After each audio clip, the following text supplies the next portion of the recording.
If you have Vivo T4 5G smartphone and you want to hide your application, then this is the video for you.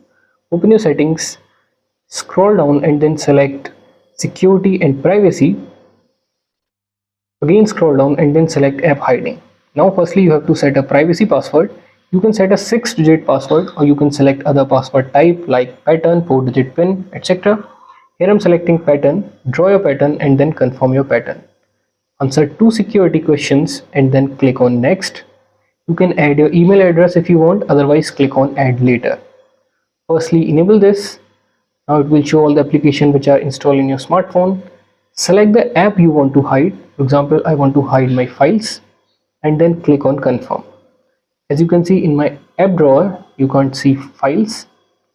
Now if you want to access your hidden files, then come to your home screen and then swipe up by using 2 fingers like this. Draw your privacy password and that's how you can access your hidden application. So this was the video how you can hide and access your hidden application in Vivo T4 5G smartphone.